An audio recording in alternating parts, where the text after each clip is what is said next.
হজের মৌসুম চলে এসেছে, যাদের উপর হজ ফরজ হয়েছে সকল প্রকার দ্বিধা দ্বন্দ্ব ছেড়ে দিয়ে, সকল প্রকার ওয়াসওয়াসা ছেড়ে দিয়ে তাদেরকে হজ করতে হবে। শয়তান মানুষের শত্রু না বন্ধু? শয়তান মানুষের শত্রু এবং শয়তানের বাহিনীও মানুষের শত্রু। এই শয়তানের কাজ কি? শয়তানের কাজ হলো মানুষকে দিন থেকে সরিয়ে দেওয়া, জান্নাতের রাস্তা থেকে সরিয়ে মানুষকে জাহান্নামের রাস্তার উপর উঠিয়ে দেওয়া, আলোর রাস্তা থেকে সরিয়ে অন্ধকারের রাস্তার উপর উঠিয়ে দেওয়া। এভাবে করে শয়তান ওয়াসওয়াসা দিয়ে থাকে। আপনাকে আমাকে চতুর্দিক থেকে শয়তান ওয়াসওয়াসা দিতে থাকে। দিনদার হওয়ার ক্ষেত্রে শয়তান ওয়াসওয়াসা একটা বড় বাধা। আরো অনেক জিনিস রয়েছে যেগুলো দিনদার হওয়ার ক্ষেত্রে বাধা হয়ে দাঁড়ায়। কেন দিনদার হতে পারছেন না? অনেক বিষয় শোনেন এবং অনেক বিষয় জানেন, এরপরেও কেন দিনদার হতে পারছেন না? সমাজের মধ্যে অনেক মানুষ রয়েছে, তাদেরকে বসিয়ে দেবেন, দেখবেন ভালো ভালো কথা বলতে পারবে, দিনের কথা বলতে পারবে প্রকৃতিপক্ষে, কিন্তু তারা দিনদার হতে পারছে না। কারণ কি? এ প্রশ্নের জবাব হলো, দিনদার হওয়ার ক্ষেত্রে অনেক বিষয় বাধা হয়ে দাঁড়ায়। তার মধ্যে অন্যতম হলো শয়তান ওয়াসওয়াসা। এই শয়তান ওয়াসওয়াসা দিয়ে থাকে, যার কারণে দিনদার হতে পারছেন না। এই শয়তান আপনাকে আগামীর চক্করে ফেলে রাখে। আগামীর চক্কর বলতে কি বুঝলেন? আগামীর চক্কর বলতে আজকে নয় আগামীকাল, আগামীকাল নয় তার পরের দিন, এ সপ্তাহ নয় পরের সপ্তাহে, এ মাসে নয় পরের মাসে, এ বছর নয় আগামী বছর। এভাবে করে আগামীর চক্করে ফিরে রাখে। যেমনি ভাবে ইবাদতের দিকে তাকান, এক শ্রেণীর রূপ রয়েছে, এক শ্রেণীর যুবক রয়েছে, তারা বলে নামাজ এত তাড়াতাড়ি করবো কিভাবে, আরো একটু বয়স্ক হই, এরপরে নামাজ শুরু করব। দাড়ি রাখে না, অনেক ভাইরা দাড়ি রাখে না। কেন রাখে না? জিজ্ঞাসা করবেন, বলে কেবল যুবক হইলাম, এত দ্রুত দাড়ি রাখবো, একটু বয়স হোক, বিয়ে শাদী করি। আবার অনেক ভাই আছে এখন পর্যন্ত ছেলেমেয়ের বাবা হয়নি, এত দ্রুত করে দাড়ি রাখবো, একটু বয়স্ক হই, এরপরে দাড়ি রাখবো। যাদের উপরে যাকাত খরচ হয়ে গিয়েছে, অনেক ভাই, তাদেরকে বলবেন ভাই যাকাত দেন না কেন? বলে কয়টা টাকা কেবল হয়েছে, এত দ্রুত যাকাত দেব, আরো কিছু টাকা হোক, এরপরে যাকাত দেব। এগুলো সব আগামী চক্র, অর্থাৎ শয়তানের ওয়াসওয়াসা এবং মনের রোগ। ঠিক কিনা বলুন? একজন মুমিন হিসেবে উপলব্ধি করা দরকার, আল্লাহর হুকুম এটা পালন করতেই হবে, কিন্তু এই রোগ এসে বাধা হয়ে দাঁড়ায়। ঠিক কিনা? ঠিক কিনা? এমনি ভাবে এভাবে করে হজের ক্ষেত্রেও এই রোগে আক্রান্ত হয়ে দাঁড়ায়। যাদের উপর হজ ফরজ হয়ে গিয়েছে, অনেকে বলে হজ ফরজ হয়েছে, বার্ধক্যে করি, এরপরে হজ করি, এত দ্রুত হজ করার দরকার নেই। হজ ফরজ হয়েছে, এখন টাকা পয়সা আছে, এবছর হজ করা সহজ। আগামীতে হায়াত থাকতে নাও পারে। যখন আপনি হজ করতে চান, তখন হজ করার সুযোগ নাও সুযোগ। এজন্য যখনই ফরজ হয় তখনই হজ করা দরকার। যারা হজ করবে না সময় মতো, তাদের ব্যাপারে আল্লাহ রাসূল সাল্লাল্লাহু আলাইহি ওয়াসাল্লাম হাদিস শরীফের মধ্যে কি বলেন? আল্লাহ রাসূল সাল্লাল্লাহু আলাইহি ওয়াসাল্লাম বলেছেন, ফামা ইয়ামুত ওয়া লাম ইয়াহুজ্জা ওয়া আলাইহিল হজ্জ ঈশা নাসরানিয়া। এই শরীফের হাদিস, এখানে আল্লাহ রাসূল সাল্লাল্লাহু আলাইহি ওয়াসাল্লাম বলেছেন, যাদের উপর হজ ফরজ হয়ে গিয়েছে কিন্তু হজ ফরজ হওয়ার পরে সে হজ আদায় করলো না, কষ্ট করলো না, এই অবস্থার মধ্য দিয়ে যদি সে ইন্তেকাল করে, দুনিয়া থেকে চলে যায়, নবীজি বলেছেন সে ইহুদি হয়ে মরুক অথবা নাসারা হয়ে মরুক, তাতে আমার কোনো পরোয়া নেই। কত বড় কঠিন কথা বলে দিয়েছে। সে যখন ইন্তেকাল করবে, সে ইহুদি হয়ে মরুক, নাসারা হয়ে মরুক, তাতে আল্লাহ রাসূলের এখানে কোনো কিছু করার থাকবে না, কিছুই তার জন্য করবে না। বাবাজিরা আমার, যাদের উপরে হজ ফরজ হয়ে গিয়েছে অবশ্যই তারা হজটা আদায় করে নেবেন, অবশ্যই তারা হজটা করে নেবেন। 5টা জিনিস আসার পূর্বে অন্য 5টা জিনিসের মূল্যায়ন করতে হবে। হাদিস শরীফের ভিতরে নবীজি বলেছেন, ইগতানিম খামসান ক্বাবল, 5টা জিনিস আসার পূর্বে অন্য 5টা জিনিসের তোমরা মূল্যায়ন করো। কি সেই 5টা জিনিস? বার্ধক্য আসার পূর্বে তোমরা যৌবনের মূল্যায়ন করো, অসুস্থতা আসার পূর্বে সুস্থতার মূল্যায়ন করো, আসার পূর্বে সচ্ছলতার মূল্যায়ন করো, ব্যস্ততা আসার পূর্বে অবসর থাকার মূল্যায়ন করো, মৃত্যু আসার পূর্বে জীবনের মূল্যায়ন করো। কত সুন্দর কথা নবীজি সাল্লাল্লাহু আলাইহি ওয়াসাল্লাম বলে দিয়েছে। আজকে মুসলমান ক্ষতিগ্রস্ত হইতেছে, লাঞ্ছিত ও অপমানিত, দুর্দশা হইতেছে। কারণ কি? কারণ হলো এটাই, জীবন থাকতে মূল্যায়ন করে না, হায়াত থাকতে এই হায়াতের মূল্যায়ন করে না, যৌবনের মূল্যায়ন করে না, অবসর থাকার মূল্যায়ন করে না, সুস্থতার মূল্যায়ন করে না। এই কারণে মানুষ ক্ষতিগ্রস্ত হইতেছে। এই জন্য জীবন থাকতে সুস্থতার নিয়ামত থাকা সত্ত্বেও এবং বার্ধক্যে পড়ার আগে যৌবন কালে হজ করাটা উত্তম হবে। ধারণা করে পরে করলেই হবে, পরে করলেই হবে, এটা ভুল ধারণা। পরে বার্ধক্য পরে যাবেন, অসুস্থ হয়ে যেতে পারেন, তখন আপনার জন্য কঠিন হয়ে যাইতে পারে। এই জন্য যখন ফরজ হয়ে যায় তখন চেষ্টা করা ভালো। আল্লাহ রাসূল নূর নবীজি রাসূলুল্লাহ সাল্লাল্লাহু আলাইহি ওয়াসাল্লাম বলেছেন, হাদিস, মান হাজ্জা ফাজারা কবরি বাদা মাউতি কানা কামান জারানি ফি হায়াতি। আল্লাহর নবী রাসূলুল্লাহ সাল্লাল্লাহু আলাইহি ওয়াসাল্লাম বলেছেন, আমি মৃত্যুর পরে, আমার ইন্তেকাল করার পরে আমার উম্মাত যে হজ করবে, হজ করতে গিয়ে হজ করার পরে আমার কবরটা জিয়ারত করবে গো, সে যেন আমি জিন্দা অবস্থায় আমি নবীর সাথে মুলাকাত করলো। সুবহানাল্লাহ বলে দিয়েছে। এক শ্রেণীর লোক তারা বলে যাবে না, নাউজুবিল্লাহ। অথচ নূর নবীজি বলে গিয়েছে যে হজ করবে, এরপরে হজ করার পরে আমার কবরটা জিয়ারত করবে, সেজন্য জিন্দা অবস্থায় আমি নবীর সাথে মুলাকাত করব। সুবহানাল্লাহ। রব্বুল আলামিন বলেন, ওয়ালিল্লাহি আলান নাসি হজ্জুল বাইতি মান ইসতাতা ইলাইহি সাবিলা। যাহার পথ চলার সস্কুলান হয় তাদের উপর আল্লাহর রাস্তায় হজ করা ফরজ। আল্লাহ রাব্বুল আলামিন কোরআনুল কারীমের মধ্যে বলে দিয়েছেন, রাসূলুল্লাহ সাল্লাল্লাহু আলাইহি ওয়াসাল্লাম হাদিস শরীফের মধ্যে বলে দিয়েছেন, কার উপর হজ ফরজ? হজে যাওয়া আসার জন্য যে অর্থের প্রয়োজন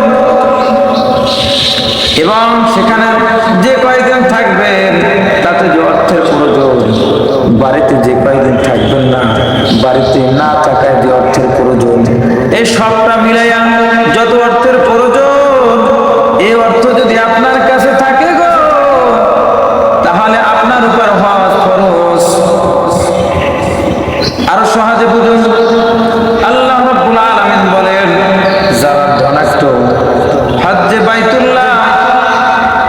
যেতে সক্ষম প্রতিটি মুসলমান নর নারীদের উপর হজ করা ফরজ। উপস্থিত হয়ে গিয়েছি পৃথিবীর লক্ষ লক্ষ মানুষ হজ করার জন্য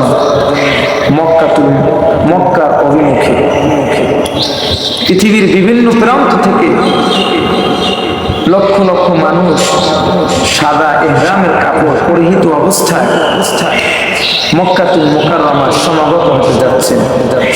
রব্বুল আলামিন তাদের সকলকে কবুল করুন।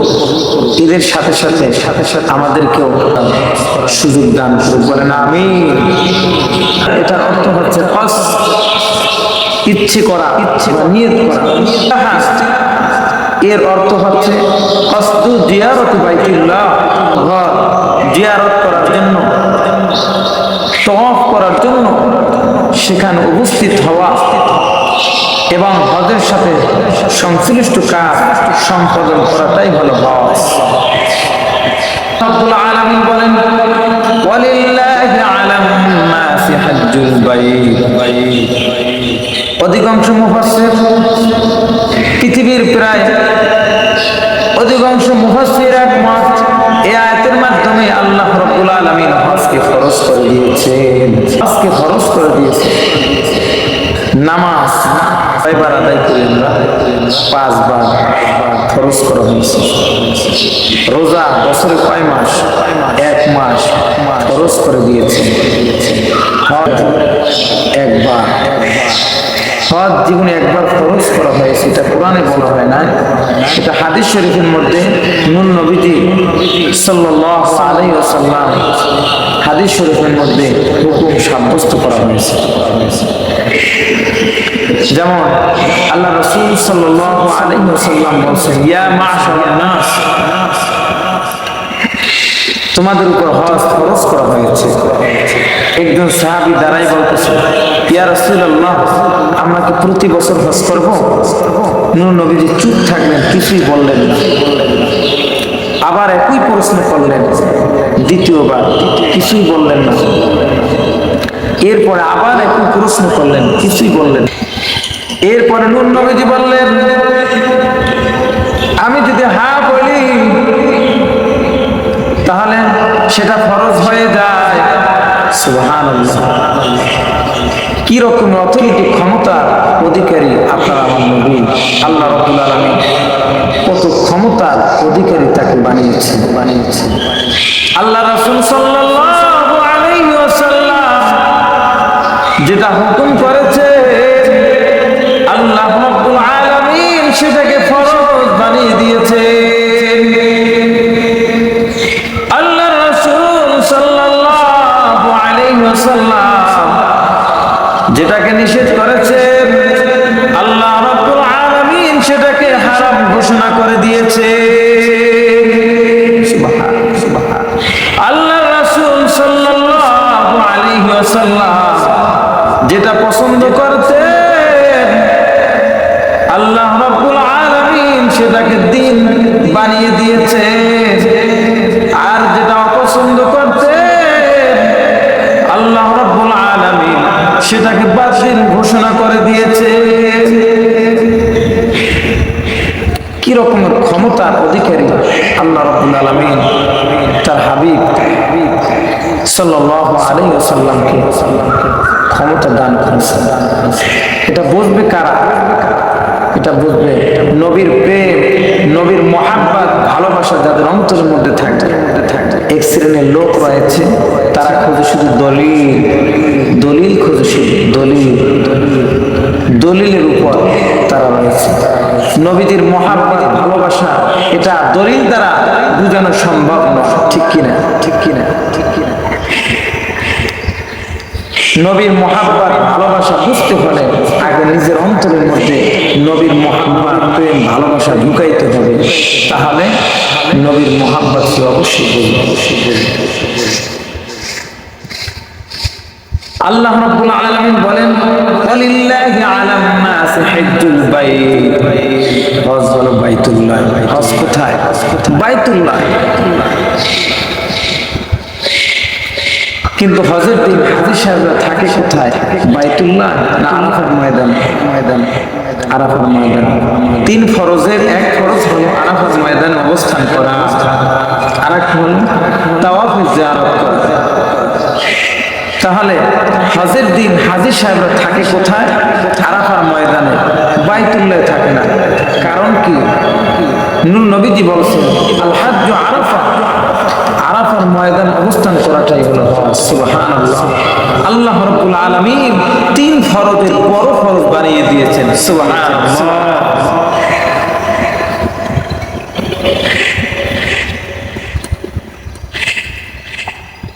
এই হজের সূচনাটা কোথা থেকে? হজের সূচনাটা হলো হযরত আদম সফিউল্লাহ থেকে। আপনারা জানেন হযরত আদম সফিউল্লাহ তাকে যখন জান্নাত থেকে আল্লাহ রাব্বুল আলামিন বের করে দিলেন, আল্লাহ রাব্বুল আলামিন তাকে দুনিয়ার মধ্যে শ্রীলঙ্কায় নামিয়ে দিলেন, আর হাওয়া আলাইহিস সালামকে আরবের জিদ্দাতে নামাই দিলেন। ইমামে বাগাবী তাফসীর মাআলিম তানজিলের মধ্যে লিখেছেন শ্রীলঙ্কায় একটা পাহাড় রয়েছে, তাফসীরে হিন্দ বলা হয়েছে। সেখানে সেই পাহাড়টার নাম হলো দা মাউন্ট অফ আদম, আদম পর্বত। যারা হাজী সাহেব আছেন তারা চিনেন আদম পর্বত, সেই পাহাড়টা যেখানে এখনো তার পায়ের বড় বড় ছাপ রয়েছে। হাজী সাহেব অনেকেই দেখেছেন। সেখান থেকে পায়ে হেঁটে হেঁটে হযরত আদম সফিউল্লাহ তিনি 4 বার হজ করেছিলেন। সুবহানাল্লাহ। আল্লাহ রাব্বুল আলামিন জান্নাত থেকে ইয়াকুত পাথরটা সেখানে রেখেছিলেন। সুবহানাল্লাহ। সেখানে সেই কাবা ঘরে হযরত আদম সফিউল্লাহ তিনি ইবাদত করতেন, নামাজ পড়তেন, তাওয়াফ করতেন। এরপরে যখন তিনি ইন্তেকাল করলেন, ইন্তেকাল করার পরে তার বংশধর যারা ছিল তারাও এভাবে করে তাওয়াফ করেছিল। এরপরে যখন নূহ আলাইহিস সালামের প্লাবন শুরু হলো, যখন বন্যা শুরু হলো, তখন কাবা ঘর চিহ্ন আর দেখা গেল না। আল্লাহ রাব্বুল আলামিন সেই ইয়াকুত পাহাড়টা আবার পাথরটা আবার জান্নাত উঠে নিলেন, তার একটা অংশ মাত্র রেখে দিয়েছিলেন। এরপর আবার হযরত ইব্রাহিম খলিলুল্লাহর মাধ্যমে কাবা ঘর আবার পুনর্নির্মাণের কাজ শুরু করে দিলেন। আল্লাহ রাব্বুল আলামিন হযরত ইব্রাহিম খলিলুল্লাহকে কাবা ঘর নির্মাণ করার জন্য বলেছিলেন। কুরবানির আলোচনার মধ্যে করা হবে, আজকে আলোচনা করব হযরত ইব্রাহিম আলাইহিস সালামের বাড়ি কোথায়? ইরাকে বাবেল শহর। আপনারা জানেন হযরত ইব্রাহিম আলাইহিস সালামকে বড় বড় পরীক্ষা করেছিল আল্লাহ তাআলা, অনেক বড়, যেটা আপনার পক্ষে সম্ভব নয়। সাধারণ একটু গরম করলে আমরা টিকতে পারি না, ধৈর্য হারা হয়ে যায়, ঠিক কিনা? একটু গরম করছে, হুজুরদেরকে আমরা বলি হুজুর দোয়া করেন, ওই দোয়া কি কবুল হয় না আপনাদের? এভাবে হুজুরদেরকে আমরা বলি, আমরা সহ্য করতে পারি না। আর হযরত ইব্রাহিম খলিলুল্লাহকে আল্লাহ রাব্বুল আলামিন বলেছিলেন, অনেকগুলো তাকে পরীক্ষা করেছিলেন। এর ভিতরে একটা হলো তার সন্তানকে জবাই করতে বলেছিলেন। আল্লাহ রাসূল কুরবানি করো তোমার সন্তানকে, তিনি রাজি হয়ে গেলেন। আল্লাহ রাব্বুল আলামিন বলেন, হে ইব্রাহিম তুমি ইবাদত বندگی করার জন্য একটা ঘর নির্মাণ করো, যেখানে ইবাদত করবে, আমি আল্লাহকে ডাকাডাকি করবে।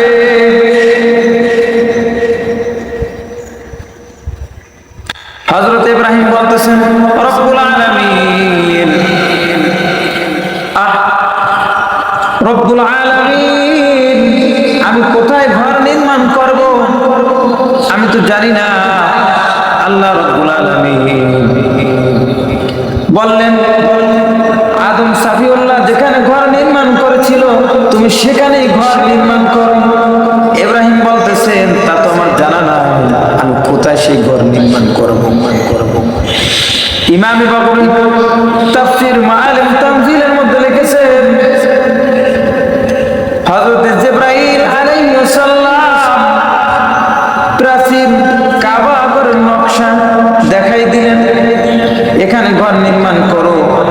হযরত ইব্রাহিম আলাইহিস সালাম এবং তার সন্তান ইসমাঈল দুজনে মিলে পাহাড় থেকে বড় বড় পাথর কেটে এরপরে ঘর নির্মাণের কাজ শুরু করে দিলেন। যখন ঘরটা নির্মাণ করা হয়ে গেল, পাশ থেকে আবু কুবাইস পাহাড় একটা চিৎকার দিয়ে কান্না শুরু করে দিলেন। সুবহানাল্লাহ, বলতেছে, হে ইব্রাহিম এখানে চলে আসো। সেই পাহাড়টা কাবা ঘরের একবারে পাশে ডান পাশে। যারা হাদিসে আছেন তারা দেখেছেন যে কাবা ঘরের ডান পাশে মিনারের সুরঙ্গের পথে যাওয়ার পথে সে আবু কুবাইস পাহাড়টা রয়েছে, যেখানে এখন বাদশা একটা ঘর নির্মাণ করেছে। এই পুরোটাই হলো আবু কুবাইস পাহাড়। আরো আশ্চর্য হবে, এই পাহাড়টা হলো সর্বপ্রথম পাহাড়। এই পাহাড়টার নাম হলো উম্মুল জিবাল, সকল পাহাড়ের মা। সুবহানাল্লাহ। এই পাহাড়টা বেশ উঁচু নয়, এই পাহাড় হেঁটে হেঁটে উঠা যায় পাহাড় উপরে। সেখানে হযরতে ইব্রাহিম আলাইহিস সালাম পায়ে হেঁটে হেঁটে পাহাড়টা চিৎকার দিয়ে উঠল, ইব্রাহিম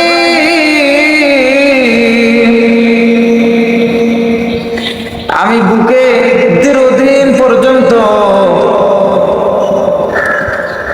একটা পাথর রেখে দিয়েছি, এই পাথরটা নিয়ে যাও, এটা নিয়ে আল্লাহর ঘরের এক পাশে লাগাইয়া দাও। হযরত ইব্রাহিম আলাইহিস সালাম সেই পাহাড় থেকে পাথরটা নিয়ে লাগাই দিলেন। যেটা এখন হাজী সাহেবরা যারা সেখানে উপস্থিত হয় হজ করতে গিয়ে, তারা সেখানে চুমু খায় এই পাথরটা। এবারে কাজ সম্পাদন হলো। হযরত ইব্রাহিম আলাইহিস সালাম তার সন্তান ইসমাঈলকে নিয়ে আল্লাহ তাআলার কাছে দোয়া করতে শুরু করে দিলেন, রব্বানা তাকাব্বাল মিন্না ইন্নাকা আনতাস সামিউল আলিম। হে আল্লাহ, তোমার ইবাদত করার জন্য ঘর নির্মাণ করেছি, তোমার জন্য আমি ঘরটা নির্মাণ করেছি, আল্লাহ তুমি কবুল করে নাও। এজন্য দিনের কাজ করলে, মাদ্রাসার কাজ করলে, মসজিদে কোনো একটু কাজ করলে বাহ বানানো যাবে না। একটু ভালো কাজ করলেই যে আমি অনেক কিছু করে ফেলেছি এটা করা যাবে না। কবুল হওয়াটাই হলো বড় জিনিস, ঠিক কিনা? যেমনি ভাবে হযরতে ইব্রাহিম খলিলুল্লাহ তিনি ঘর নির্মাণ করলেন, এরপর আল্লাহ তাআলার কাছে আবেদন করলেন, আল্লাহ তোমার জন্য ঘর নির্মাণ করেছি, তোমার ইবাদত করার জন্য ঘরটা নির্মাণ করেছি, আল্লাহ তুমি ঘরটা কবুল করে নাও। সুবহানাল্লাহ। আল্লাহ তাআলা কবুল করে নিলেন। তৎক্ষণাৎ তাকে জানাই দিলেন, হে ইব্রাহিম তুমি আবু কুবাইস পাহাড়ের উপর উঠো, সেখানে গিয়ে হজ করার জন্য ঘোষণা করে দাও। হযরত ইব্রাহিম আলাইহিস সালাম সেখানে গিয়ে ঘোষণা করে দিলেন। মুফাসসিরে কেরাম বলেছেন, যখন ইব্রাহিম আলাইহিস সালাম হজ করার জন্য ঘোষণা করেছিলেন, তখন সকল আলম রূহের জগতে ছিল। যারা সাড়া দিয়েছে, যারা একবার লাব্বাইক বলেছে, তারা একবার হজ করতে পারবে, আর যারা দুবার হজ করতে পারবে। এবার যে যতবার সাড়া দিয়েছে সে ততবার হজ করতে পারবে, আর যে সাড়াই দেয় না সে কি হজ করতে পারবে না। শুরু হলো হজ। জাহিলিয়াতের যুগে হজটা আমার বিকৃত হয়ে গিয়েছে। হযরত ইব্রাহিম আলাইহিস সালাম ইন্তেকাল করলেন, এরপরে ইসমাঈল আলাইহিস সালাম তিনি ইন্তেকাল করলেন, এরপরে চলে আসলো আপনার আমার নবী মুহাম্মদ রাসূলুল্লাহ সাল্লাল্লাহু আলাইহি ওয়াসাল্লামের সময়। আজ থেকে প্রায় বহু বছর আগে, যখন মক্কা বিজয় হয় না তার পূর্বে একটা কাফের আল্লাহর ঘরের মধ্যে একটা মূর্তি ঢুকালো, হাবাল মূর্তি মূর্তি মূর্তি সেটাকে আল্লাহর ঘরের মধ্যে ঢুকালেন। চিন্তা করলেন সবাই ইবাদত করে মূর্তি দেখে দেখে, আর এখানে আল্লাহকে না দেখে তারা ইবাদত করবে, এটা হয় কিভাবে? আজ থেকে তোমরা সকলে এই মূর্তিটা দেখে দেখে ইবাদত করবে। বলেন নাউযুবিল্লাহ। এরপরে এভাবে করে করে 360টা মূর্তি ওই ঘরের মধ্যে ঢুকানো হয়েছিল, আপনারা জানেন। এরপর মক্কা বিজয় হলো। আল্লাহ রাসূল সাল্লাল্লাহু আলাইহি ওয়াসাল্লাম তিনি কাবা ঘরের মধ্যে ঢুকে যা আল হক ওয়া যাহাকাল বাতিল, তিনি